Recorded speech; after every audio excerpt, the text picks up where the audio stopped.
Hello, everyone, and welcome to the first episode of The Wrap, Day 1, 2024. We are so happy to have you with us as we kick off a brand new year for WWE.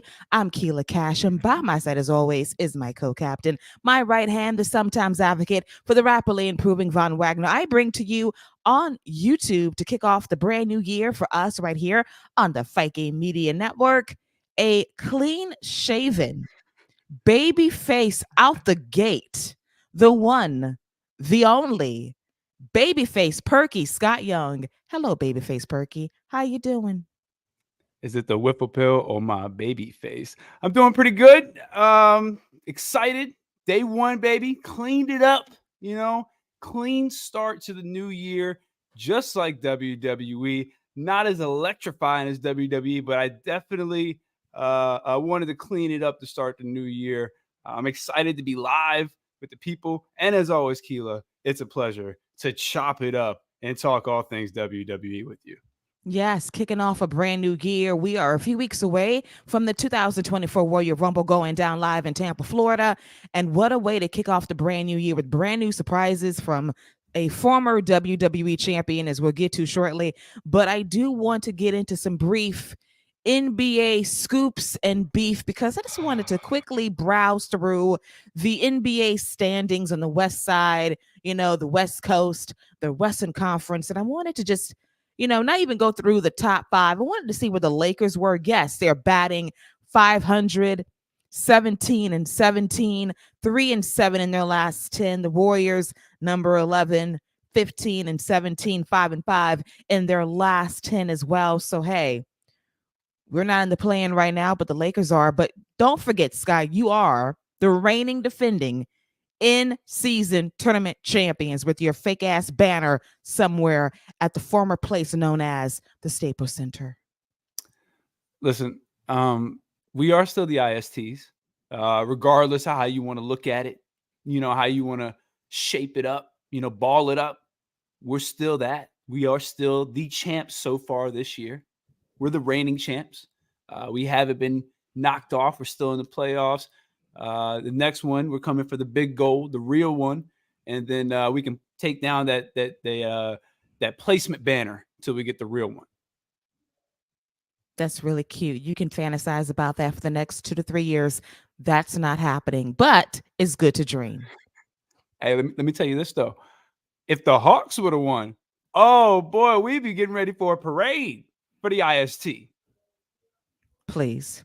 We don't celebrate mediocrity like that. No offense. We just don't have parades for like an in-season tournament championship, but we'll take what we can get. At least there'd have been some success heading into the second half of the regular season. But enough NBA talk. We're here to talk about day one, Monday Night Raw, the first Raw of 2024. And I do have breaking news I want to share with the people right now. Let's hit that ticker to show the people what the breaking news is. It's not that breaking news. It's not that breaking news. That's the Elite Deletion breaking news. No, there is more breaking news, I do believe. And I could have swore I saved it.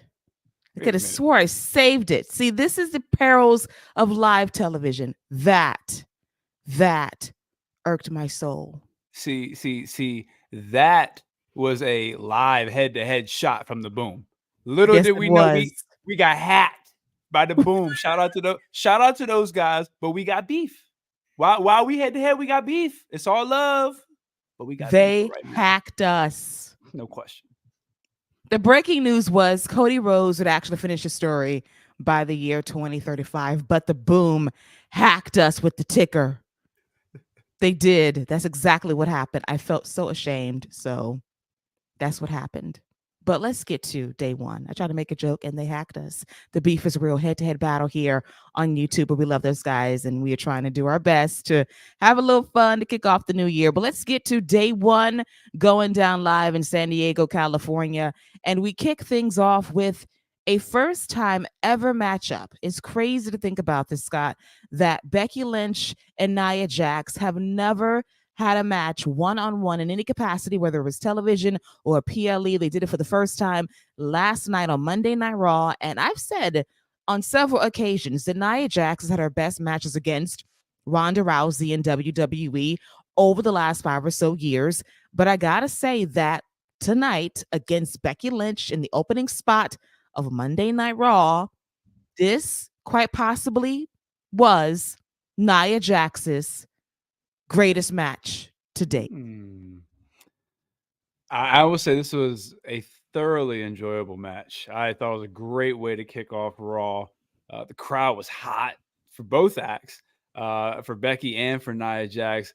But I think it was just really smart. And let me tell you something, man. You can just Triple H definitely gave the ladies their opportunities tonight, and then for the most part, they knocked it out the park. But yeah, I thought this was a really, really good uh, big girl, little girl type match. With Nia Jax being the hoss that she is, and Becky in a weird way, not even fighting from underneath, but just fighting, just chopping that tree down, trying to chop that tree down whatever way she can.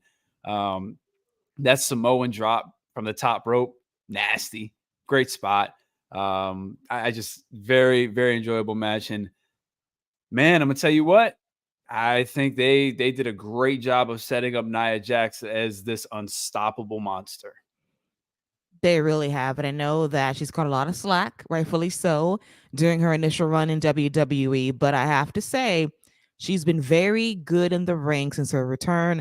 I really enjoyed this match. It was a great battle of power and agility by Becky Lynch, coming up, from the top rope, trying to take Nia Jax down with a drop kick, crossbody. The Diamond Dust was a very nice near fall. And Becky was selling those near falls like nobody's business. Samoan drop off the second rope, for example. Becky kicked out of that, tried to go for an avalanche manhandle slam, and that might be the move to end Nia Jax eventually, but it was not the night for that, as Nia Jax basically knocked Becky out in midair.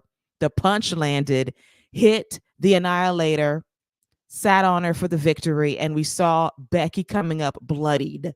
And that was a reminder of what happened to her 5 years ago when Nia Jax rung her bell on that infamous Monday Night Raw a few days before Survivor Series 2018, knocked Becky out of that match against Ronda Rousey. But my God, that was a hell of a sell job by Becky, and she lost. I was very surprised by that finish, but it opens the door to tell a great story with Becky Lynch trying to basically say, "You didn't make me 5 years ago." And Nia can say, "Well, I guess I was right, wasn't I?" So it's up to Becky now to find a way to beat Nia Jax, climb that mountain heading into WrestleMania. And they had a really good match on Monday, and I expect them to run it back and have an even better match down the road heading into WrestleMania season. But yeah, this was a really good match. The crowd was biting for the near falls, high energy throughout, and Nia Jax looked very impressive in this match, and she got the W, which was the biggest victory of all for her since her return to WWE. And one thing that you talked about, as far as Becky Lynch goes, is the desperation that she was kind of showing, and the look in her face. And one thing that I thought was a good moment in the match, very telling of how much she wanted to win and how much Nia Jax was a problem for her, was her wanting that count out victory. When she was like, hey, you know what, I'm not picking you up and then trying to put you in the ring. I'm not doing that. Give me this count out victory. And then you hear the crowd like, hey, we'll take it. We'll take it. We want Becky to win this match. And I just thought that was a great way of showing the desperation and showing how much Becky just wanted to win this match to prove the point. And I like what you put on Twitter about Becky Lynch having, or Nia Jax now having this over Becky Lynch, as far as, hey, you see, I made you and now I just ended you. Like, next, let's keep it moving. And Nia Jax is the perfect person because she absolutely has the personality to back this up. And I think these next few weeks of her just mauling people down until her and Ripley have the immovable object versus, until that happens, that collision, it's going to be great. I'm going to thoroughly enjoy watching Nia Jax just toss people around. Yeah, I think the days of people wanting Nia Jax are about to end right now after what happened on Monday, because she can talk so much trash and she can back it up. And the fact is, she won fair and square. She did not cheat. Mm-hmm. She clean knocked Becky Held out, that fist in her too. held it up and said, "Bam, got you. You ain't getting up." And Becky didn't get up. Becky fell, went to sleep, went nighty night.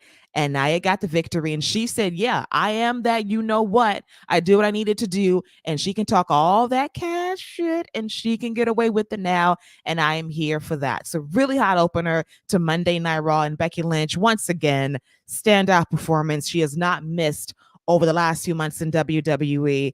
And tonight was no exception as we get to Cody Rhodes coming out to talk about his ongoing rivalry against Shinsuke Nakamura.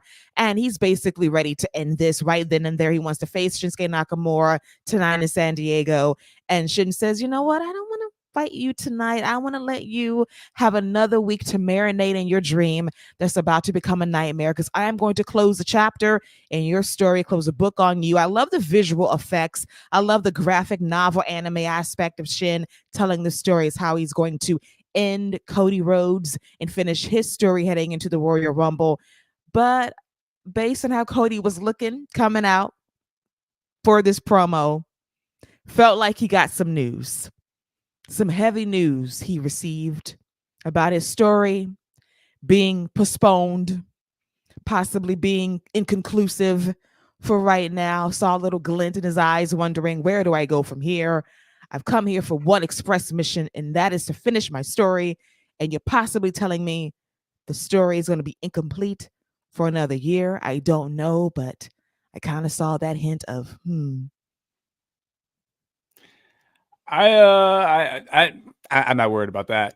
I think his stories. I think the book is written. The book is written. It's just in the press right now. They getting hardbacks and paperbacks ready. That's all that is. The book is finished. They just getting hardbacks and paperbacks and special editions. Getting ready to sign a couple to send some out. But as far as the Shinsuke Nakamura promo, very very detailed with the anime. He made sure to pinpoint that kick right into his neck. So he's definitely trying to break Cody Rhodes' neck with that kick to the back of the neck. That's a very, very pinpoint. And also, he seems to go Super Saiyan 2 ascended because that's when he just gets really, really. I mean, that dude was just massive at that point. So looking forward to that power up. I'm just saying, like, this dude's reading like he's in Tales from the Crypt. And then he's got the graphic novel popping up over top of him. So it's cool, whatever. I enjoyed it, but it was just like, this is a lot. And Cody's just got to sit there and he don't know what to do. Then the cameraman's got to get spit on. So it's like, I hope at least Shinsuke took the cameraman out to eat after spitting on him. that was very rude, actually. He just spat at that man's equipment and said, "You can clean it up. I'll pay the bill." Just sending a message to you. Very, very rude, by the way. But yeah, Cody couldn't do anything. You couldn't even run backstage to catch him because it was a pre-tape. It wasn't live. Who are you going to catch out there to stand there, watch the promo, and hear another guy diss you and tell you you're going to wait another week until I whoop your ass and end you? But it was amazing, as you said, Scott, that Shinsuke Nakamura grew 3 sizes. And let me tell you, as Cody was watching that promo when he saw the spit, he just thought back, you know what? I saw a dude with some red ink on his pants. I bet you he knew where Shinsuke was. I knew I should have asked that dude about that red paint. See, it's all coming back now. Now Cody all upset. He was ready to wrestle. So I don't know why he ain't come out any other time. This dude is out in a suit. No matter what's going on, what's going down, this dude out in the suit. But this time, he out to wrestle. So I don't know what, Keila, you said he got a glimmer in his eye. I don't know what word and glimmer he got. He must have got pissed off and came from the gym in the Cody verse in his van or something, because this dude was out ready to go. Well, that's a rare Cody fit of when he just doesn't want to dress up to fight. He doesn't want to ruin the blazer, the shoes, and the dress shirt. Who was he trying to fight? Trying to fight? Shinsuke, but he was unavailable. That dude has fought literally every other person in his suit. But because, according to Cody, because Shinsuke won't end it, he's ready to go now. Well, Scott, Red Mist and that suit he would have worn would have been destroyed. You think Cody's going to ruin a designer suit Come Now on I get now. it. No, There you're you right. go. You're right. He wanted to wear that suit for day one. Shinsuke ruined it. It pissed. I got it. Now you know what? You're right, Keila. I should have read the tea leaves. I missed it. My bad. It's all about the suit. Of course it is. Those deacon suits are very expensive, and he wants to make sure they are preserved and protected. Because you know what? Dry cleaning is not going to get the mist out. I'm just saying, once that spray is on him, it is never going to be removed, and he's not going to risk a suit just to whip Shinsuke's ass. So I understand Cody's way of thinking. Let's dress in my gym fits. Let me get Yeah. my gym attire on, and I can handle business that way. And you notice Cody didn't even bring out his traditional ring gear because he's not messing that up either.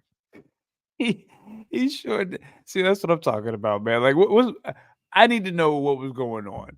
What type of what type of brawl happened backstage where Cody had to change it to his backup gear? Not even his regular gear, but his backup gear. What happened? Protecting his I fits, I need answers. protecting his outfits. A smart man. I'm not going to blame him. But, ladies and gentlemen, if you like what you're hearing right now, give us a thumbs up right now. Show us some love and support right here on YouTube as we continue to dive into the highs and lows of day one, Monday Night Raw edition. And speaking of dry cleaning, speaking of somebody that forgot their clothes or the TSA forgot his clothes, Kofi Kingston came out in his boxers. And Grayson Waller shorts. Yes, he did.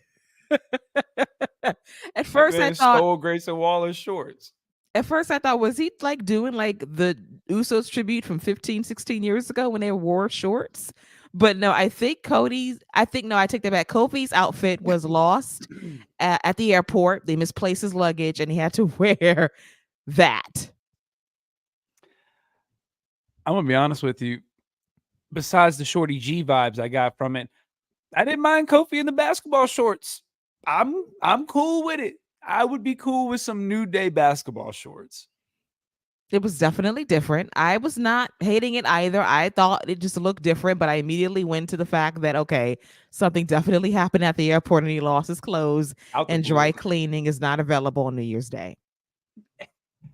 Yeah, man. That I didn't know what to think, to be honest with you. I didn't know if I was like, is Kofi, is this a new singles push? Is this what the shorts are? What's going on here? You know? But yeah, I'm gonna tell you what, if I would have saw Jey Uso come out in some shorts, now that would have been something. It definitely. I thought that's what we were going to get at first, but it was a tag team match with main event Jey Uso. And as we said before on the show, the song is very redundant, but it does get you hyped. And that crowd and San Diego was definitely hyped for Jey Uso last night as they faced Imperium's Giovanni Vinci and Ludwig Kaiser. The match was going, heading into the commercial break. And then we saw the spot that was really scary midway through this match when Kofi delivered a missile drop kick to Giovanni Vinci, and Vinci took it, but the way he landed head first on the mat was scary. The referee immediately jumped in and said, "Are you okay? Can you continue?" And he stopped the match. And Jay and Kofi were a little bit confused about what was going on, but this was a legit ref stoppage. We got the rare hearing of the bell ringing to stop the match midway through to protect Giovanni Vinci, and I thought that was a very safe and good decision to end the match when they did, because upon replay, you can definitely see a possible concussion. So well wishes the Giovanni Vinci as Kofi Kingston and main event Jey Uso won this match via referee stoppage. Yeah, safety is always going to be the priority, and the match is going fine. But and stuff happens. Wish him the best. Hopefully, it's nothing serious, and he's able to come back from it. And there's no long term repercussions from it. But yeah, scary sight. Good job on the referee, seeing it, calling it, and just ending the match. It is what it is. We move on to the next one. Absolutely. Safety first. And they definitely did the right thing to stop that match before it got a little bit crazy, because you don't want to make a concussion worse by having him keep working if he doesn't know what's going on. It's a very smart decision by WWE to end the match when they did. As we get to a very special edition of Miz TV involving The Miz and special guest, The Judgment Day. And as he introduced The Judgment Day, they got the full entrance, got the music, got the lighting, and then all of a sudden, we hear R-Truth's music. He comes out to represent all of Judgment Day And the Miz says, look, it's the nicest person from the group. Nice to see you again. And R-Truth really still thinks he's a part of Judgment Day. And that leads to Dominic Mysterio and JD McDonough coming out to a chorus of boos. And poor Dom, San Diego is his hometown. Raised and bred in the 619. And the fans said, you know what? You might be from here, but you're not going to get that babyface love. You're going to get booed every time you even put your lips to the microphone. Before you even get to speak, you're going to get booed out of the building. And that's what they did to him. And eventually got his words out, but it was just a lot of fun seeing him get booed out of the building. It's just the best till Heat and Dom takes it like a champion. And then we have R-Truth basically telling JD McDonough, hey, I beat you a few weeks ago on Monday Night Raw and you still in the Judgment Day. And JD's like, it wasn't a real stipulation. It never happened. You're not in Judgment Day. I'm in Judgment Day. Let's end this right now. And R-Truth is having a debate about who is in Judgment and who is in Judgment Day. It's ridiculous. And then Dom's trying to throw shade at the Miz, talking about, well, you've been laying on your back all last year, getting beat by Gunther and being embarrassed. You're a has-been. You're washed up. You never was, never have been, never will be. And the Miz was like, well, at least I didn't get spanked by my dad at WrestleMania last year. So Miz got his lick back in more ways than one. They continued to go back and forth, which leads to the Miz making a proposal, perhaps. Or I take that back. Dom makes a proposal. He says it will be myself and JD versus you and R-Truth. And R-Truth, still thinking he is a part of the Judgment Day, thinks this is some kind of initiation, saying, oh, it's a strange bedfellows match. So it's me and the Miz versus JD and Dom. Am I Dom's partner? And the Miz says, no, I'm your partner. It's an awesome truth reunion. And my mind blinked back, 12 years ago, 13 years ago. My mind blinked back to a time when The Miz and R-Truth were a tag team. And my mind blinked back to a time when they headlined a pay-per-view as they ushered The Rock back into WWE and in the ring for the first time in 8 years as he teamed with John Cena in the main event of Survivor Series. That actually happened many moons ago, and I forgot about it until tonight. And they had the match, comedy, just comedy, as R-Truth was in confusion throughout. And we had Dom at the 619 on R-Truth, and at one point R-Truth was trying to make the tag on behalf of Judgment Day, and that backfires. But then they think to themselves, hey, Truth, you don't want to be one of us? Hit the Miz. That's all you got to do. Knock him out. And R-Truth is willing to do it. He says, Miz, I love you. I'm sorry. Winds up the pitch. He knocks out JD McDonough, tosses him to the Miz. Skull Crushing finale. The Awesome Truth win their match. But R-Truth, still thinking that he's working with and for Judgment Day, gives Dominic the wink wink to say, I got this. We got this. This storyline is so stupid, but I love stupidity. Yeah, this was fun. I think Dominic Mysterio learned you don't want to try to undress the Miz because he's just gonna, turn it right back on you. He ate that boy alive on the mic. Had a nice hot tag in there in the match. Match went a little bit long for my taste. Could have gave a little bit of that times in the main event, but the match was fine. I like Dominic and JD as a tag team. I like them as a tag team. Whenever Damian or Finn they'd figure out which one of them is gonna go singles and kick the other one out. Dom and JD as a tag team, I think that's a nice way to go with it after this, especially if you don't have any plans for Dominic as a singles. Also, the Miz isn't probably going to be doing much as a singles guy going forward. Him and R-Truth could do a little bit in the tag division, change things up a little bit. So the segment was fine. The Miz got about 30 minutes of TV time.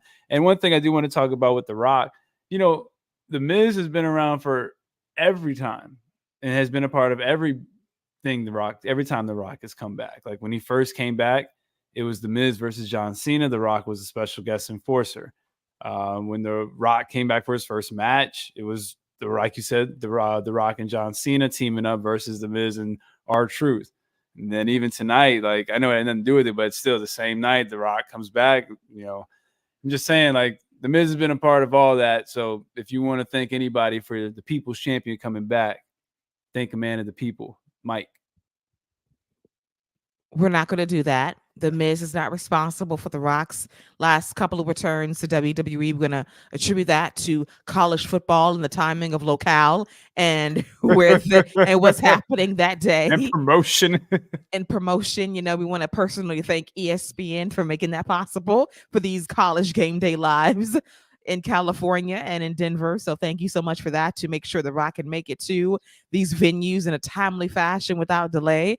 But I also have this thought that just popped into my head, because if we're trying to do the Judgment Day bloodline comparison for R-Truth and Sami Zayn from a year or two ago now, R-Truth is trying to ingratiate himself with the Judgment Day, but they don't want him. But I keep noticing that he's trying to pal up with one Dominic Mysterio. And I want to put a pin in it for like maybe 6 months down the road. But I get the funny feeling that Dominic will be the Jey Uso who will break, crack, and ultimately befriend R-Truth and potentially become a babyface when all of this is said and done. Not immediately, but down the road. Because when you're around R-Truth, how can you not eventually get cheered? I think Dominic Mysterio will show you the way. When we get to that crossroad, I think he will give you directions like MapQuest. Not MapQuest. Does MapQuest even still exist in the year 2024? Oh, I'm sure if I went to Google and typed in MapQuest, it would pull up this long-winded thing instead of me going to Google Maps. But I could definitely, I'm 100, I'm 90% sure. Let me not go 100. That's crazy. Let me do 90%. Give me a little window that MapQuest is still around. Let's test that theory right now. Oh I am my. going to Google MapQuest live on the air, because back in my day, when Google Maps was not a thing yet, you had to print out directions. Your day too. That's my parents. My parents were using. I don't know nothing about it. Oh my gosh, I can't with you. MapQuest. I remember printing off them sheets. You had to print off the sheets, and they ain't give you no pictures. You ain't had no pictures and no little arrows showing you where to turn and stuff. You just had to read the paper. 2.3 miles. You better learn it. Better learn in school. MapQuest exists, but it's very janky in terms of the layout and the advertising. Oh, they have advertising. It sucks, actually. Let me tell you something. We probably just gave them more advertising than they given themselves. I want to cut. Shout out to come holler at Fight Game. We'll give you some advertisement. We'll put you right there at the bottom left-hand corner. Oh my gosh. I don't want MapQuest money in the year 2024. Listen, well, you said your day, but I'm all in support of the bringing the classics back of your time. Please, I'll look at the site right now. Janky. It's very janky. It's very low end. All right. Well, at least I told you though, they're around. They are around, but Google Maps is eating them alive. So there's that. Wow, they're so janky. But okay, let's get to her next match. As Scott tries to refute Dom's babyface turn in the next calendar year, it is going to happen. It will happen. R-Truth will break him, and he will be his best friend when it's all said and done. Oh, he's definitely getting broken. Every one of them will get broken. There's no question, and not in a Dijak type or an Ilya type way, but they're definitely all going to get broken for sure. Very suggestive of you. As we get to our next match on the card, which is Rhea Ripley versus Ivy Nile for the Women's World Championship. I thought, honestly, up into the main event, the ladies carried this show in terms of in-ring action, and this match was really good. Rhea Ripley and Ivy Nile work great together. And I think the WWE is playing it smart. If Ivy Nile is not going to win the championship tonight, then you don't display the power moves just yet. It'll be a waste of time to do the power spots to pop the crowd if she's not going to win. Save that for a later date. But she was German suplexing and gut wrenching Rhea Ripley very impressively throughout this match, middle rope, in the ring, outside the ring. Rhea Ripley and her bumps are always sensational, and she just makes her opponents look so good by how she sells, which is always so very impressive. So eventually it comes down to Ivy now going up top, and it backfires when Rhea headbutts her in midair, knee strike, riptide, 1, 2, 3. Good victory for Rhea Ripley, one of her better title defenses to date. And Ivy now was right there with her every step of the way. She was a great challenger. The fans got into it down the stretch. I do see a great future for her in WWE. She's got next somewhere down the road, and she passes test of flying colors. Really great showing against Rhea Ripley. And Rhea Ripley, like I said, she's a superstar, like Michael Cole has said, presence for days. So good at what she does in the ring. And a reminder that Mr. Drop kick off the top rope, still sweet. Yeah, I one thing I want to mention as far as, and I 100% agree with you as far as the ladies carrying the show. Um, I think that WWE did a great job, and this goes for the Becky Lynch Nia Jax match as well. They did a fantastic job with those video packages. I thought the first video package, in particular, the Becky Lynch Nia Jax. I know we already passed that match, but that was a great video package with the day one graphic in the middle, first time ever. Great video package. This one right here, I thought they did a great job of just kind of telling the story of Ivy now, real quick. Like, she's so used to this and ready for this moment because her favorite thing to do is just be like, you don't think I could do it? Word, watch this. No, not Liv Morgan, watch me. Watch this. She actually just don't tell you the reason why she's doing stuff. You see that, Liv? She's giving you a reason why. All right. So when you come back jumping off tables and splashing people off of ladders, I want my explanation. So is my co-host. That's a whole nother story. But the match was good. Wasn't great. It wasn't as good as Becky and Nia, but the match was really good. Listening to a podcast Baron Corbin did with, I think it was Chris Van Fleet, and he said there was 3 levels to a star and the reaction. When the music hits, you react. When they see you, they react even louder. And then when you step in the ring and you pose, you get that final roar from the crowd. Rhea Ripley, when her music hit, that crowd went crazy. When she came from behind that curtain, they went nuts. And when she did her little foot stomp and threw her hair back and lifted that title, they were with her the entire time. That right there is a superstar, man. And like, people could say what they want about her reign and the title defenses and all this nonsense. They have made Rhea Ripley into an attraction and into somebody that people are like, when she comes out, let's get it. We about to get something right here. And she got the best out of Nivy. She made sure Ivy looked good out of this. Like I said, good match. But Rhea Ripley, man, they got some special things in that women's division.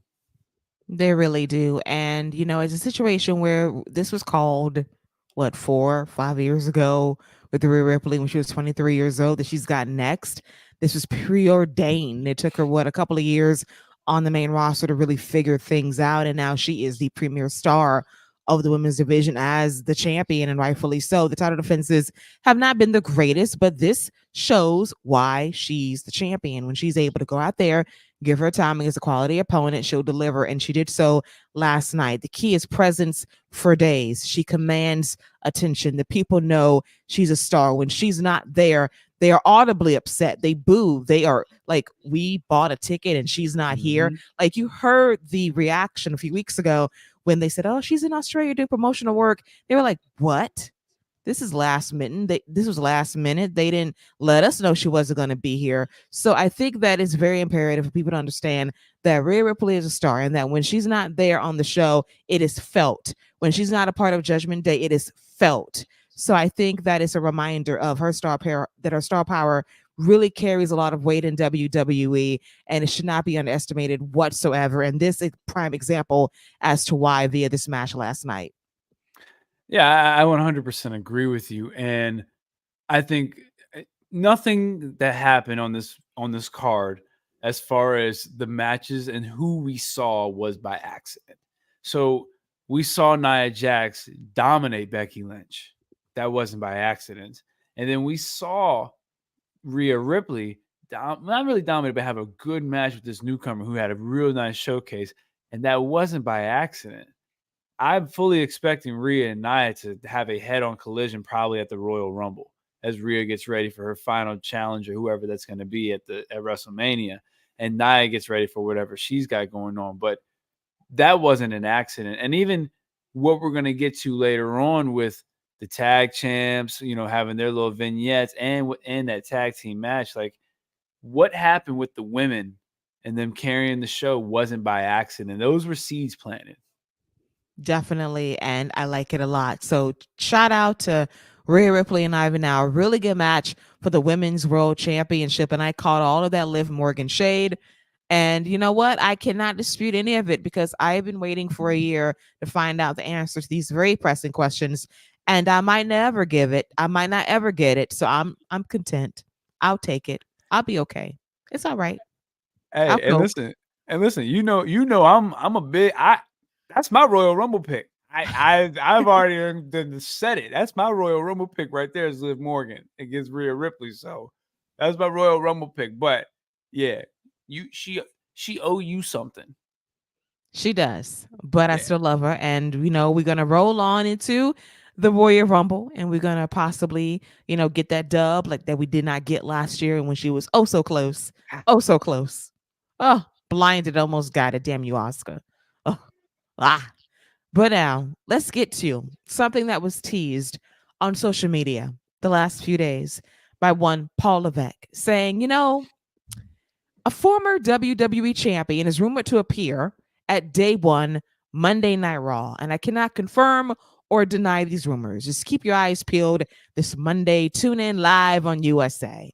So, as we kick off the show, we have Michael Cole and Wade Barrett in the ring running down the entire card for Day One Monday Night Raw. And they say the rumors are true. We can confirm that a former WWE champion will be on the show tonight. Tune in. And as we're inching towards the 10 o'clock p.m. Eastern hour, we do get that former WWE champion. And that person is Jinder Mahal.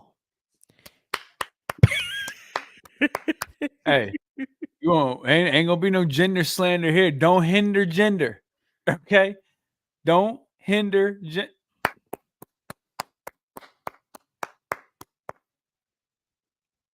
That might be the only person that clapped for Jinder when he came out, because that crowd went from who could this possibly be to It was great. No, it wasn't. For It was them, great. for them in that moment, the poor fans got up on their feet and they thought, okay, who is it going to be? And they got their phones out. They're excited. And then Jinder comes out and they all sit down and a pin drops inside the Pachanga Arena. And they're like, okay, well, this. That's a Vince special right there. Triple H absolutely got that from Vince. That's a Vince special to hype it up like that, and then have Jinder come out and be like, "It's me, guys. What do you mean? It's me." And then the all set it all like that's what Vince would do that all the time. Anytime he's gonna have this big guy celebrity come out, he's usually gonna have one of his annoying heels in the ring anyway. So, and the best part about it of the whole get was that they let Jinder talk for a little bit, like they was like, yeah, this is it for real. Here you go. They let Jinder got a lot of time. I was like, yeah, you're really letting this dude talk. What's going on here? They let him talk a lot. He got the what chance. He was booed. He was cutting a promo about how he's upset with America for being so divided and saying, oh, you're not united. You're more divided than ever. It's the politics. It's what you watch on TV. It's what you listen to on the radio. This country sucks. And I'm here to tell you why. In fact, I'm here to unite you as one. And if I recite the national anthem in Punjabi, would you recognize your own song? And you didn't. So you booed your own national anthem, San That was Diego. You should great. be really proud of yourselves. And he did get them there. So he was just trashing the United States. He was like going in, talking about the people. And he was like, I'm going to be like in the championship hunt once again. There have been over 50 WWE champions. And he said out of his own mouth, I am at the top of that list as one, if not the greatest champion who ever lived. I'm like, Jinder, I want whatever you're having. I need whatever you're drinking because that is a lie, sir. So as he continues this diatribe, I blame whoever was on the main stage. I blame whoever was in position to film something because I saw this dude in the front row and he stood up and everybody else started to get their shit together and get their phones ready because somebody came out in position for someone to come out. So in my trained eye saw that in the crowd, like, okay, here comes the surprise. And sure enough, The Rock's music hits. There's the pop. And WWE tried to unfocus the crowd because they saw them getting ready for something. So I blame whoever came out there to get in position. Don't ever do that again because you tip these fans off that something was about to happen. But The Rock comes out to a huge ovation. The pop never misses. He comes out to an amazing ovation, and Jinder Mahal is seething at the real former WWE champion that was supposed to show up on Monday Night Raw. And, back on cable television, we get to say all kinds of crazy things. And that includes, I don't know, calling someone an asshole. And it was not bleeped off of the USA Network. Could not believe it. I was very happy to hear that being uncensored on the show. Very pleased about that. So we get to The Rock just talking trash about Jinder Mahal, bringing up the spirit of the Iron Sheik. And it was fine. I can take or leave some of The Rock's comedy in the 1990s and early 2000s. No lie about that. I'm trying to be fair. I'm trying to be decent, trying to be honest about some stuff. And it was all right. I will say I did laugh at him shading Baywatch.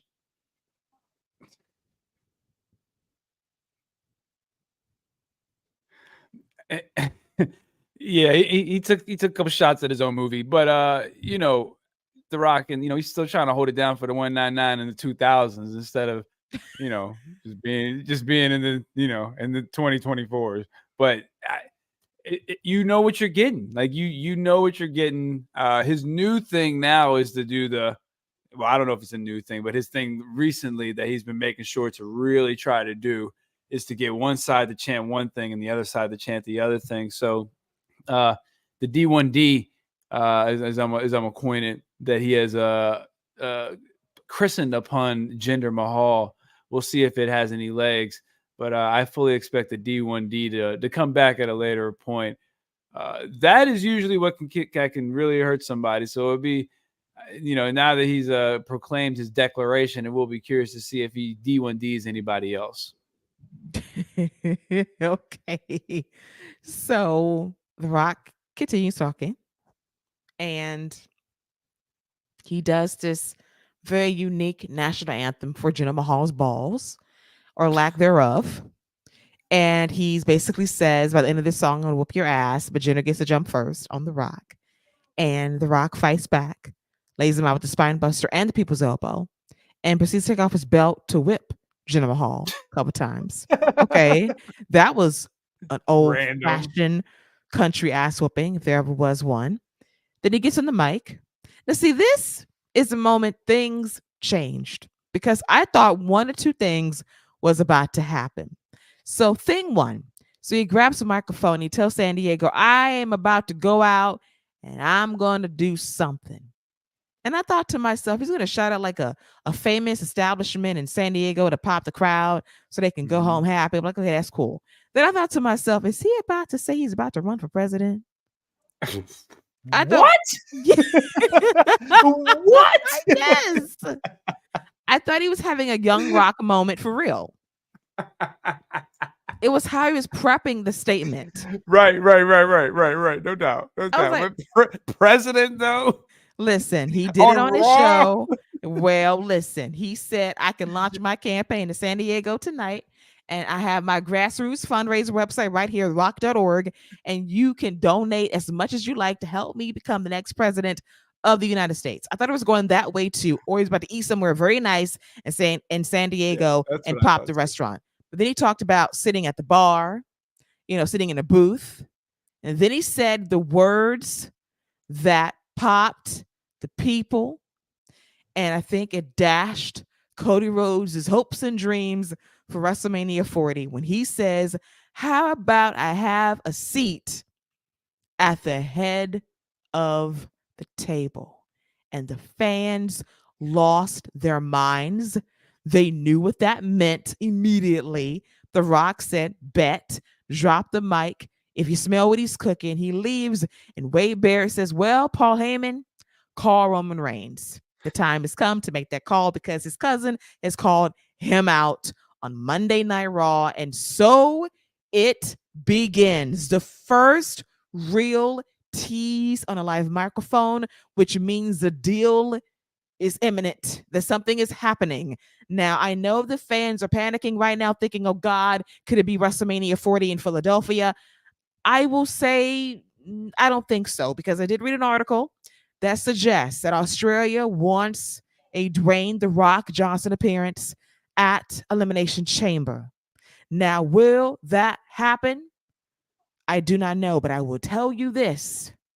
The Royal Rumble just got a hell of a lot more interesting because depending how they place the Rumbles and Roman Reigns' match on this card, if The Rock is going to be in Tampa, you close the show with Roman Reigns versus whoever he'll be facing at the Rumble. Roman wins, and then Dwayne confronts his cousin at Tropicana Field, and you can do whatever you like heading into Elimination Chamber. This will not happen at WrestleMania. I do not believe that. I do believe in my heart that Cody will finish a story, but we're taking a very fancy, splashy, expensive detour to get there. Yeah, I already told you I'm not worried. I already told you they are just making special editions, and maybe they might be adding a couple an epilogue to it at the end. Figuring out how they want to do the very last couple pages, maybe a forward here or there or something. But yeah, I ain't worried about that. But I agree with you as far as and the other reason why I don't think you can do The Rock versus Roman at WrestleMania. Match quality is it means something now at WrestleMania. You can't just close that show with anything. Like Stone Cold versus Kevin Owens was a great match. That was a great match. I don't know if The Rock can do that. My man hit a spine buster in a people's elbow and woo! He was tired. Woo! He was gassed up. The reason the last part took so long is because he had to take a couple breaths and I'm gonna eat at the bar. Or should I eat at the booth? Or the head of the table. Got him to cheer so that way he could breathe while it's real loud. Yeah, you ain't slick. You ain't slick. I saw what you was doing, but nah, that's a lot to ask to do a WrestleMania main event caliber match to follow potentially a Rhea Ripley versus Becky Lynch at WrestleMania. Not gonna happen. Are you serious? To follow a potential Cody versus whoever, to follow a Gunther versus whoever, it can't be The Rock versus Roman. So that's the main reason I think it's got to be at the elimination, where you're gonna have just a stadium full of people who are going to go nuts for The Rock no matter what he does and how basic of a match it is, which is fine. But that's the crowd you do that for, because they know how special this is going to be. And there's going to be a little bit more, a different level of appreciation, because it's The Rock, it's this match, and they're in this arena. Yes. And I will tell you this, The Rock will have everybody up at 4 o'clock in the morning, Eastern time, to watch the show in Australia. That's Mhm. what's going to happen. This will be the Yep. most watched late night Peacock special in recorded history.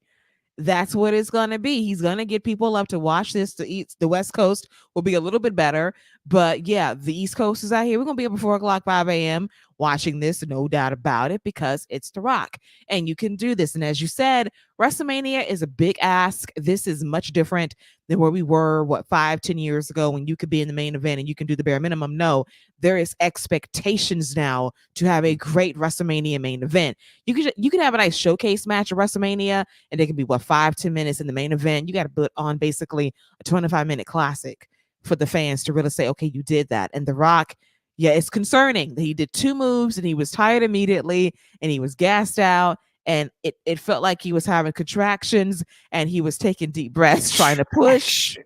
It was, I'm just saying, that's what he was doing. Like, and Yeah. He was definitely doing some breathing techniques for sure. push. Okay. And bar. And booth. Okay, let me get that last sentence all the way out. Head of the table. Breathe. And they That ate it up though. They ate it up. they did. The fans Gobbled it up. lost their minds, and hey, it worked. But yes, Mhm. I'm not worried about Cody either. He's going to be all right. This is why you have PLEs. That's why they have these out of the country, because they're making a boatload of money, and you don't want to put half the effort in. You want to give the international fans a show, and The Rock being in Australia is a show, and it does not have to be at WrestleMania in order to give the people what they want. And he's not talking about a championship. He's talking about, I am the head of my family, not this guy who said so the last 3 years. I'm about to check him. But what I'm really here for are the promos. And I hope that Dwayne is going to kind of deviate from the jokes and get really, really dead ass serious, because Roman will. He might cut that man down. He might call out that man's lack of box office success the last couple of years and say, I'm the box office success now in the family. I'm the draw here, not you. And I want this to be personal. I want it to be shady. I want them to really go at it. Like, leave the cutesy jokes at home, Dwayne.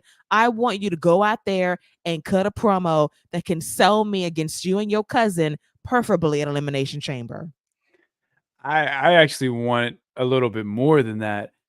I want, CM Punk and Cody Rhodes to have a little couple jab, because CM Punk, if anybody, like, this dude's like, yo, I just came back and The Rock is about to try to take another main event from me. What? Yeah, I need words from CM Punk about this. I need words from Cody Rhodes. Hey, Dwayne, I want face to face type like, just these moments that you can have of these guys in the ring together, of what these possible, like, just think if you have the four of them in the ring talking about one of them finishing their story with Roman Reigns. Oh, having Roman and Seth Rollins in the ring together, and those three in the ring talking about some, hey, this is what it looks like. I mean, like, I think of those type of moments that you can have now with The Rock in the mix, talking about some, hey, I'm here. And this is another reason why. I mean, you think about Roman beating The Rock, and then Cody Rhodes beating Roman Reigns at WrestleMania. The Rock's absolutely going to have a little something to say about Solo and all them being out there. And The Rock is going to be that equalizer that comes out, and it's probably going to be that final nail in the coffin that hits.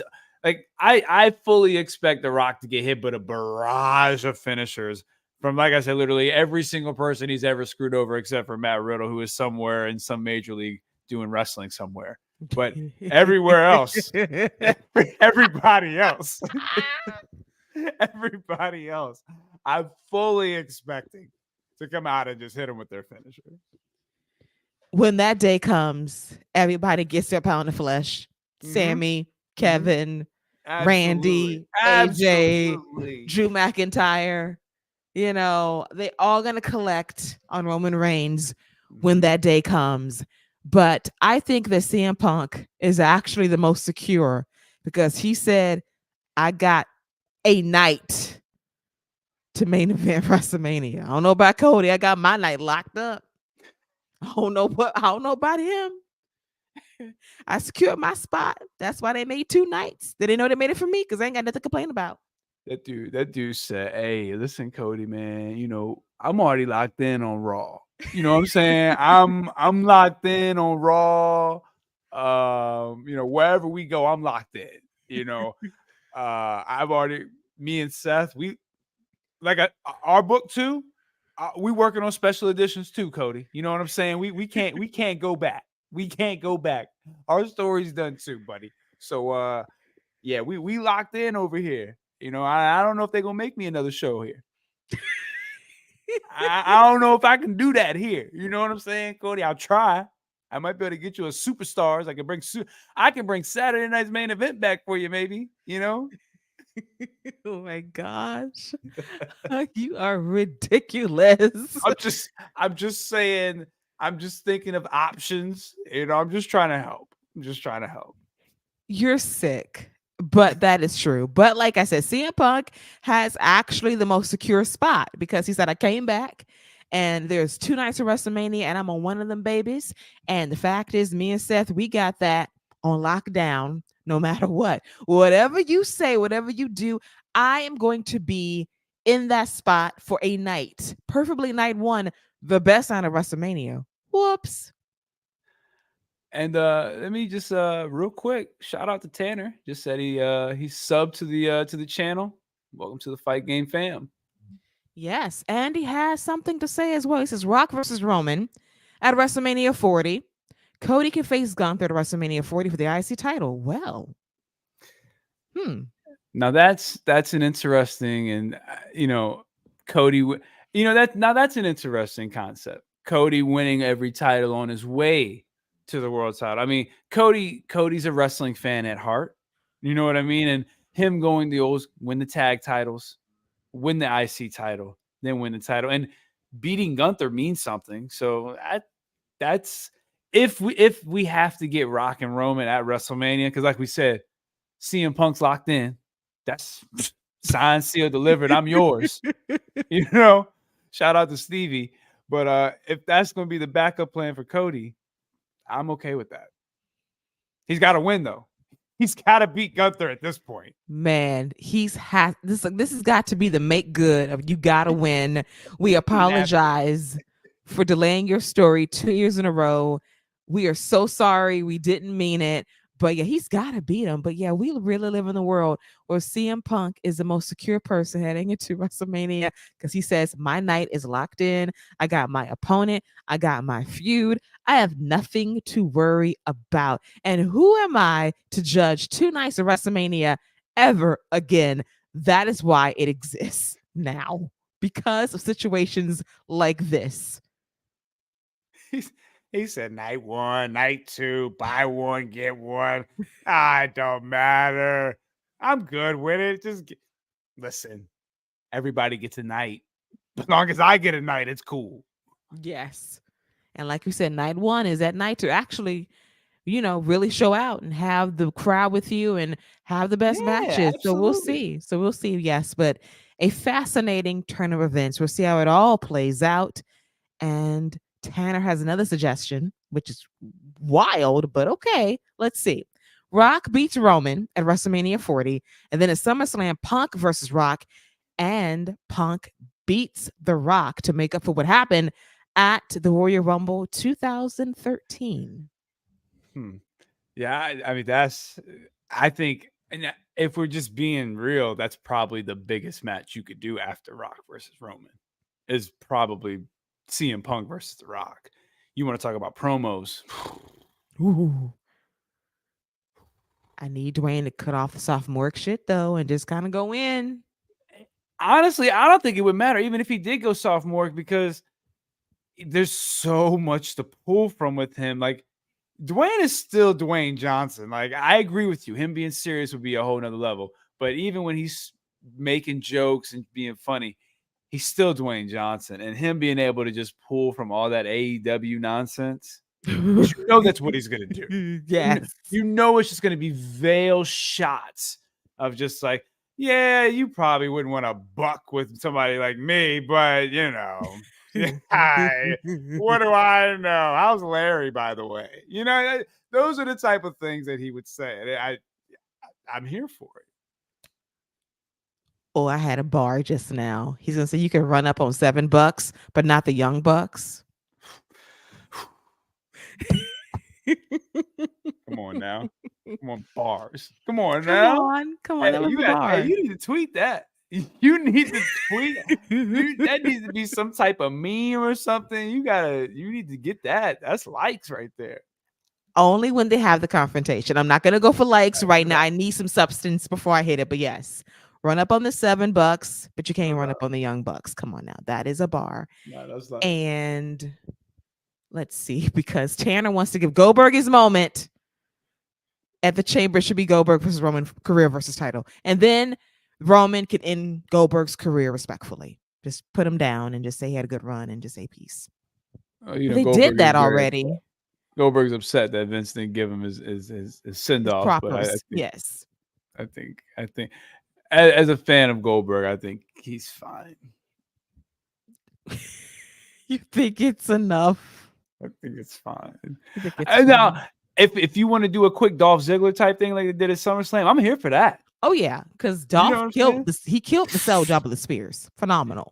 If you want to do a quick Grayson Waller, Austin Theory type thing where they're talking smack, it's somebody and they're like, well, I got a surprise for you, and it's Goldberg who just comes out and 1, 2, 3s. I'm here for that. I'm here for that too. Okay, yeah, I'm here for that. I'm here for something, a nice showcase. Yeah. 5 minutes or less. Just get the people what they want, in and out. I'll take it. I'm cool with it. But yeah, that was quite the segment. A lot to cover, a lot of WrestleMania possibilities, SummerSlam possibilities down the road, and you can't go wrong with either situation. I think the people panicking a little bit too much, but it's going to be all good. I do believe that as we head into that. And then Goldberg will face Braun Breaker. Well, if you're trying to anoint the best damn spear in the business, that is what you have to do, don't you? Well, I don't know about. Goldberg got a nasty spear even now. I don't know but whatever. Braun. Shout out to Braun Breaker, but I hope they doing something better with him than Goldberg. If you're trying to say best damn spear in the business, that's kind of how you have to do it. Give me Braun versus Omos. Oh my God, I'm done with you. As we get to our next match, our semi-main event of Day 1 Monday Night Raw edition, it was Tegan Nox and Natalya versus Shayna Baszler and Zoe Stark. And real talk, coldest match of the night in terms of crowd reaction. The action was fine. Shayna delivers great knee strikes to Tegan and Natalya, but it comes down to Zoe hitting the C360 on Tegan Nox to score the win, and they will possibly face Katana Chance and Kaden Carter for the WWE Women's Tag Team titles at a date to be determined. But like I said, a lot of good matches on the card tonight, but this one, in terms of heat, was the coldest match of the evening. Yeah, not a lot to it. Trying to establish Zoe and Shayna as these kind of beasts and these killers. And this came right after we had Chelsea and Piper in the club, and then get water thrown on them by Katana or by Casey and JoJo. But they're tag champions, and I'm happy they're tag champions. And that's why I said that it wasn't an accident. That's probably going to be their next challenger. But yeah, it was fine. Everything about this was fine. It came after The Rock. It is what it is. That is very true. And Tanner's going to SmackDown for SmackDown New Year's Revolution on Friday. Should be a fun show. You're going to see who's going to face Roman at the Royal Rumble. Will it be AJ Styles? Will it be Randy Orton? Will it be LA Knight? I think it's going to be Randy Orton. It's going to be my guy. It's going to be Randy Orton. He's going to catch LA Knight can't take the pin. He's going to catch AJ Styles springboarding in RKO. And the finals of the U.S. Championship Tournament. It's going to be Kevin Owens versus Santos Escobar. The winner faces Logan Paul, possibly for the U.S. title at the Royal Rumble. I think Kevin Owens wins, and I think Selena Vega calls an old friend to come back and help her to distract Santos. I think I know who that friend is going to be. That friend might appear on NXT That's true tonight too. to tease into that as well. We'll see. And Tanner also says he thinks Randy's going to take it heading into the Royal Rumble. We agree with you there. But yeah, the surprise could be on NXT tonight. The tease into Friday was Zelina calling an old friend. And CN sounds lovely. It's 100, if you know what I mean. Mm-hmm. Mm-hmm. Mm-hmm. As we now get to our main event of Monday Night Raw, and I think that we have Tanner talking about Hogan versus Flair at WrestleMania last time. Book it. That is not going to Waynes. happen. Nah, And then he says, "LOL." Like I knew at that point, Tanner, you were being a bit facetious. I think I think we'll leave the TNA the TNA Classic in the vault. Did they But do that? No, it was Hogan versus Sting. That's what it yeah, was. It was not they didn't do Hogan versus Flair at TNA. they did it in Australia, and it wasn't bad based on what I heard. It was like Oh, one of their last good matches, period, ever in the history of their careers. So oh wow. but that was a long time ago. Like today, hell no, that is bad. Tanner, bad. Shame, shame for suggesting that match. The AARP wouldn't clear it. Let's be honest. Okay. They might clear that. No, absolutely not. Shameful. All right. Let's get to our main event of Monday Night Raw. It is Drew McIntyre versus the champion, the world heavyweight champ, Seth Rollins, for the championship. These guys always have great matches. They never miss. Last night was no exception. This was a nail biter. Let me tell you, the fans were into the near falls. We had Seth delivering like superplexes into a Falcon Arrow that was blocked by Drew McIntyre, who lands a Michinoku driver. We have Seth going for a pedigree, and Drew kicks out of that. The near falls were going crazy during this match. Drew was manhandling Seth throughout this match. And I love the fact that it's now canon that Seth's back is kind of effed in some ways. He's going to sell it if he hitches a certain way, if he goes for a frog splash, if he goes for any kind of power move, his back flinches. So I do like the fact that he's never going to forget he has, in fact, a bad back. And then we get to the moment that was teased. Damian Priest wants to cash in his Money in the Bank briefcase on this night to make this a triple threat match. And Dominic distracts the referee that enables Damian to knock out Seth with the briefcase. And they want to cash in right then and there. And this is what happens.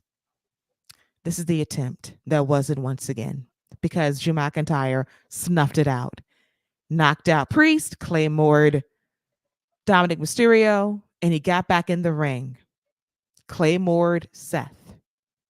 Had him pinned, rolled up, but he rolled him up so close to the ropes. The ref saw it immediately and he said, nope, cannot count that. And the fans were like, oh, could not believe that wasn't the finish.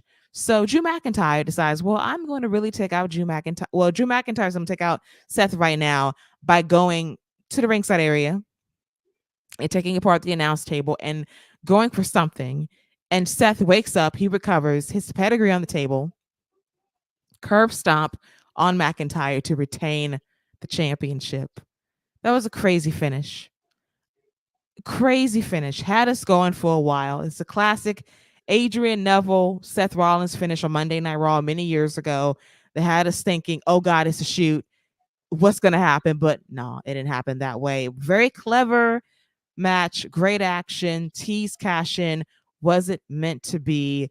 And I really enjoyed this match. I think that Drew McIntyre screwed Drew McIntyre. You only have yourself to blame because you got the man's foot on the ropes because you rolled him up too close for the W that wasn't meant to be. Yeah, it was a good match. The cash in didn't really make any sense, so that didn't do a lot. So I thought the ending Was a little flubbed. Didn't really like that part of it. I thought they could have did better with the cash in, but the match was fine as of that. It wasn't the best match of the night, probably second. I still like the Becky Nia match better, but this was a good way to close the show. Seth Rollins retains. I can see Drew McIntyre now wanting revenge against every single member of Judgment Day and just going through each one until he gets to Damian Priest, who will probably end up now costing a title shot. But yeah, this is very similar. I put it on Twitter right after it happened. This is very similar to when Neville was facing Rollins for the title, and then Neville hit the Falcon Arrow by the ropes, and it did win for the pinfall and just pulled his foot on the rope.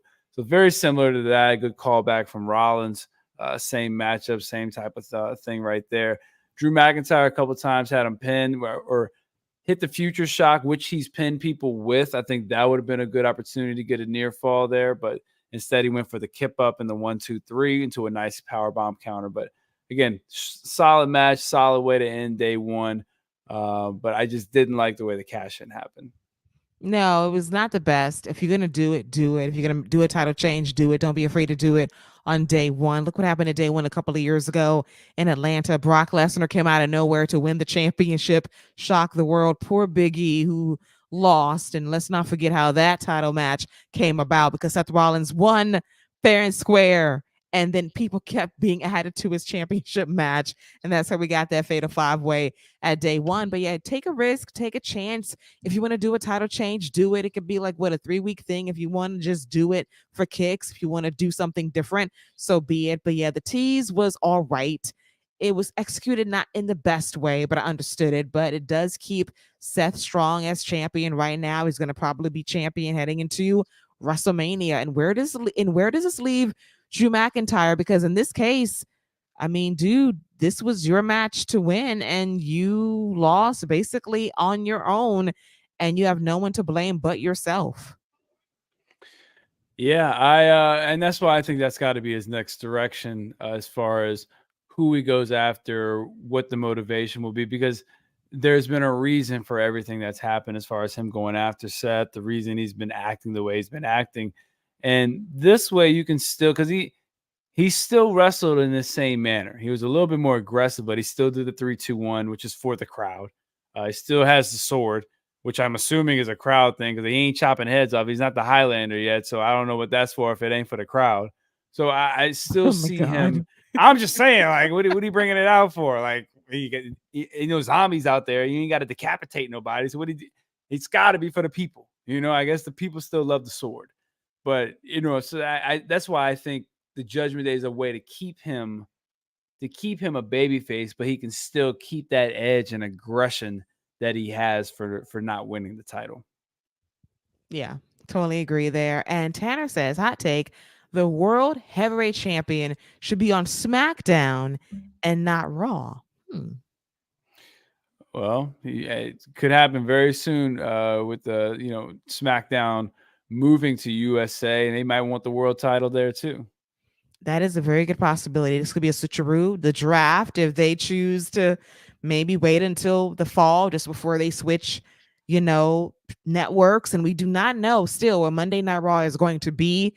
It's still in negotiations right now. This is up against the clock right now, because this is the second day of 2022 and 2024, I should say. And yeah, it's going to be something. Definitely. And Triple H says he has a big announcement on Thursday.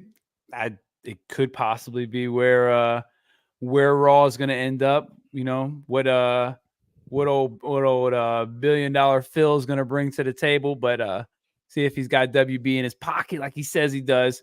But we're going to find out. We'll see if it's anything of substance on Thursday. We shall see what that big announcement is going to be. But before we go, I'd like to get into some yakety yak right now from our Discord. And Scott posed a question to everybody in our group saying, hey, everyone, we plan on going live as we are right now after day one. Anyone have any bold 2024 predictions for WWE? And Paul Fontaine says a former AEW world champion will sign with the company at some point this year. Who could this former AEW world champion be? It can't be Max. I think Max in again, signed, sealed, delivered. I'm yours, TK. So I think Max, it can't be Max. So I don't know who he could be talking about. I think people have been locked in for years. It's not Mox. It's not Hangman. It's not Jericho, most likely. I who? Kenny Omega? He's locked in too. I, I mean, who else is who else is champion? Samoa Joe, MJF, CM Punk, Mox, Jericho, Hangman, Kenny. That's it, right? Yeah. But you know what? I mean, maybe I don't know, but that's why it's a bold prediction. That's why it's a bold prediction. But I am curious as to who he thinks that could be. Okay, let's play devil's advocate for a second. Let's say this former champion, whoever it may be, I'm going to say, let me brazen a little bit.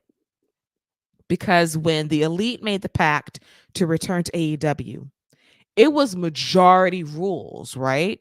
The majority said we'll stay. Somebody said they wanted to go. And I think that somebody was Hangman Page. Oh, really? See, I can see Kenny. I can see Kenny wanting to go. Why not? Why not? Why not go and get? I mean, I know there is a thing about not going to WWE and having that and like Kenny doesn't need it, but why not just add a notch to your belt? I mean, he doesn't need it. Who he is and what his legacy is, it's established. Again, signed, sealed, delivered. I need to get me a little graphic. Signed, sealed, delivered. Okay, he's established. But why not get a bag and a nice like? Why can't he get a 1 year contract? You know what I'm saying? Why can't we be on like the league type stuff? Give me a 1 year deal. You know why not? But if you're talking Hangman, yeah, lock him up. Then give me 5 on him. Mm-hmm. Yeah, I always go back to it wasn't unanimous. Somebody wanted to go. I'm gonna say this though, and this is not an AEW show, but if there has been anybody that has like truly kind of been like the heartbeat of AEW as far as like when they're telling their best stories, he's at the center of it. When they've had some of their best moments, like he's been a big part of it. I know Kenny's is that too, but the story of Hangman Page and his journey to that title and him becoming champion and him really kind of embodying what AEW was on that journey, it's hard for me to imagine him leaving, but him leaving to me would be such a huge blow. I just feel like because of what that story and what that journey was about for him in AEW, like they made him into this top guy. You know, he went from being one of the elite guys to being the guy, you know, and it was an incredible story. And if it is him and if he were to leave, I think that would be devastating. It would.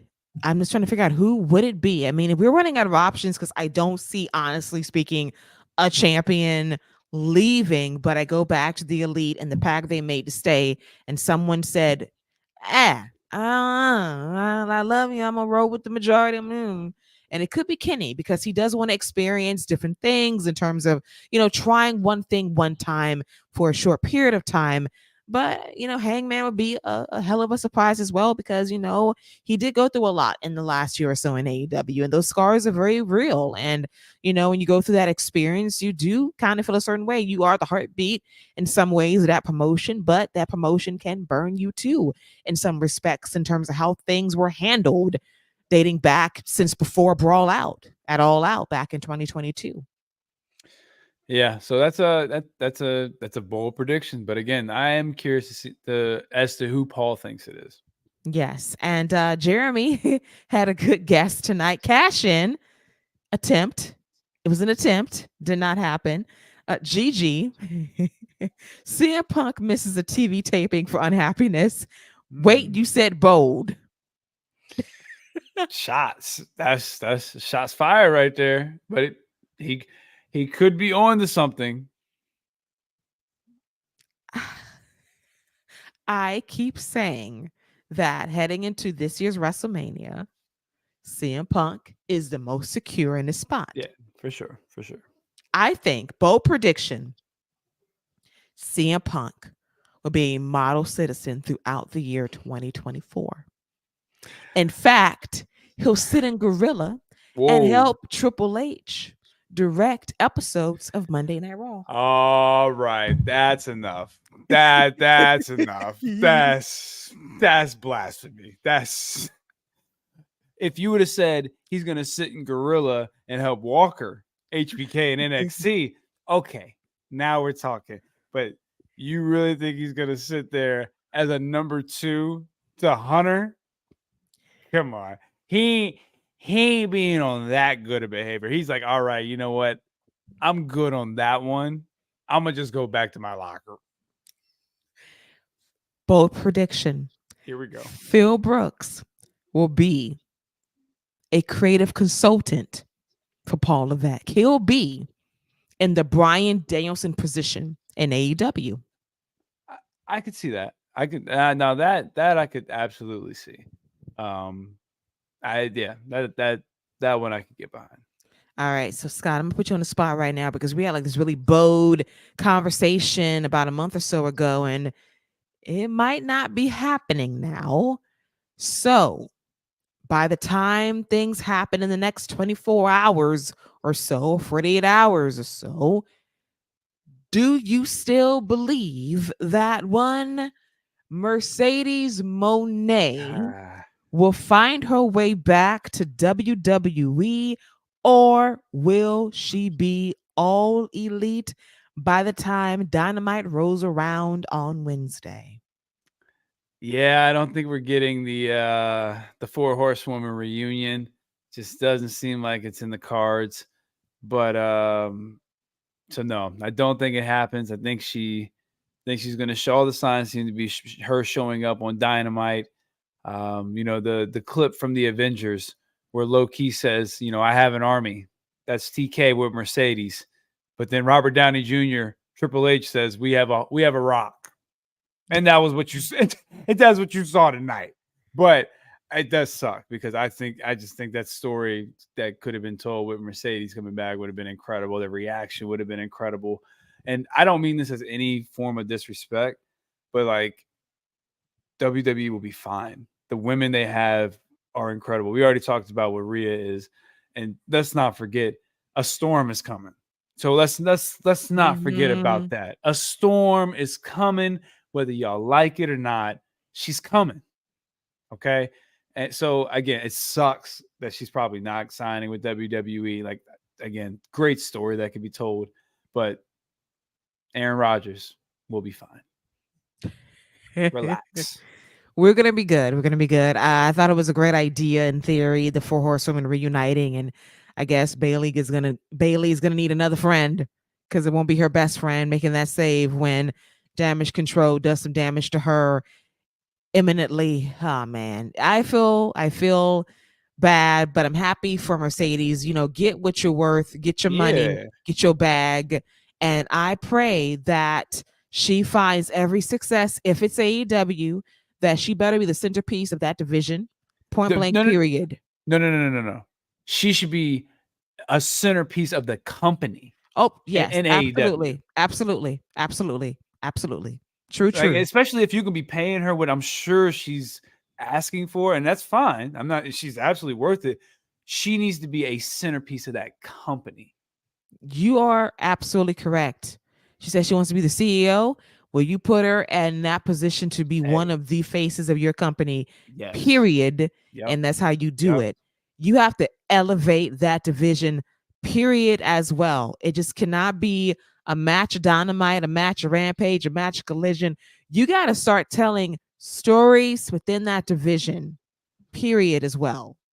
And that I don't want to keep talking about AEW, but I will say this though.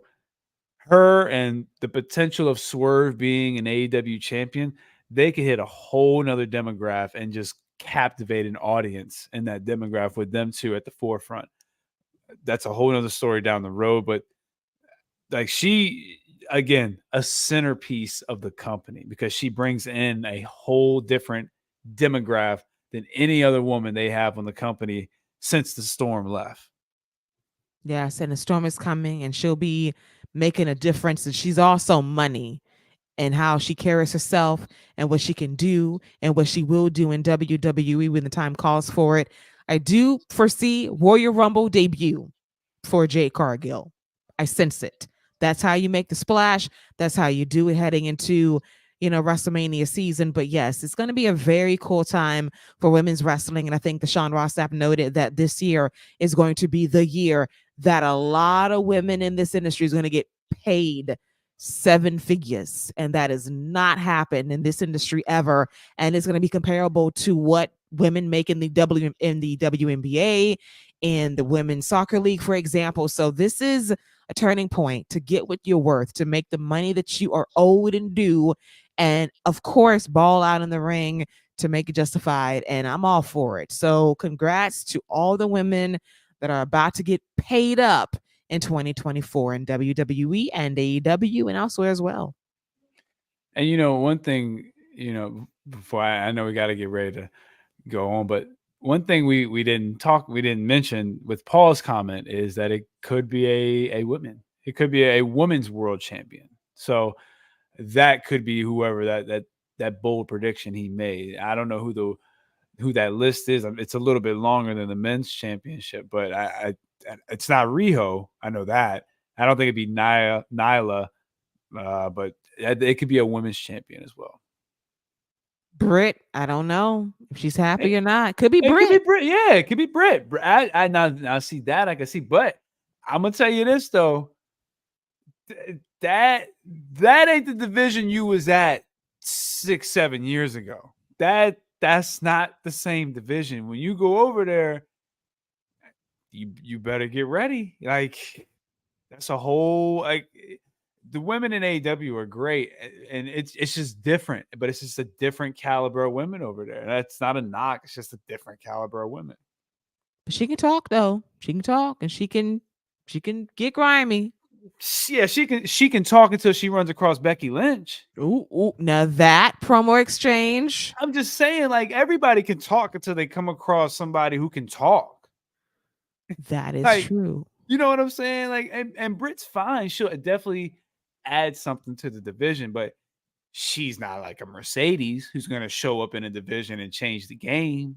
She's not a Jade who's going to show up and change the game. But she'll definitely add something and add a personality to it. But she's not going to add nothing personality wise that we don't have in Chelsea Green. You know what I'm saying? Like, so it could be Britt, but I'm not knocking her, but I'm just saying, like, if this happened 4 years ago, it's a huge deal. It happening now, it's like cool. All right. Well, we'll see. We'll see if Paul's prediction comes to pass. It is a bold one because we got people locked into contracts for a very long time, but you can wriggle right on out of that. Look at Andrade. So there's some wiggle room and you can find a way. You can find a way out and you can see how you can do it on the other side. But yeah, it's going to be quite the time. Listen, the last couple of years in wrestling has been crazy. The twists and turns have had us all wondering what's going to happen next. And 2024 promises to be that year too, because we still do not know where Monday Night Raw is going to land. Will it be on USA? Will it be on FX? Will it be on a Warner Brothers Discovery station? Do not count that out. I'm just saying. So we'll see how it goes. But this wraps up the first wrap of 2024 Day 1 Monday Night Raw review right here on YouTube. I want to thank my co-captain, Babyface Perky, Scott Young, for joining us to talk all things WWE and, oddly enough, a little bit of AEW with that Boom Rap crossover event, dual head-to-head battle on YouTube. The fight for viewerships with love was on and popping. Yeah, we're gonna see if are we gonna be the NXT that has the Undertaker show up, or are we gonna be the NXT that has Elektra Lopez versus Lash Legend show up? So we're gonna see which show we are. But no, this was great. Keila, it's always a pleasure to chop it up and talk all things WWE. I'm excited for the next time we go live. I'm excited to get back to our regular time. I showed up. I was ready to do the podcast on Saturday because I know we recorded one early. And I was like, oh, yeah, I forgot we already did this. So I'm excited to get back to our normal thing. But no, this was cool. Y'all can expect more of this after these PLEs and big shows and stuff like that. If they have anything else, any big theme show like that, we going live. Thank you, Tanner, for subscribing. We appreciate the love. Thank you for joining the chat. And again, we look forward to the next time we can chop it up with all y'all. Yes. So next time we'll go live will be the Royal Rumble at the end of this month. That is promised to be a show. Let's just say that right now. It is the way to kick off the road to WrestleMania.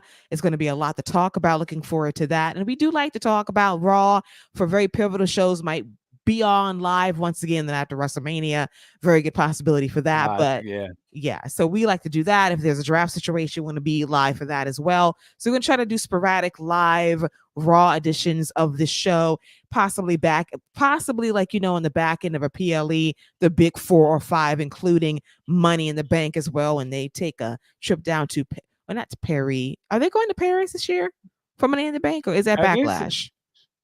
No, that's Backlash. That's Backlash. Okay, yeah, Money Backlash. in the Bank to be determined. But yeah, Money in the Bank's part of the big 5. So we like to do some things, to back in some things with Monday Night Raw. We'll do that.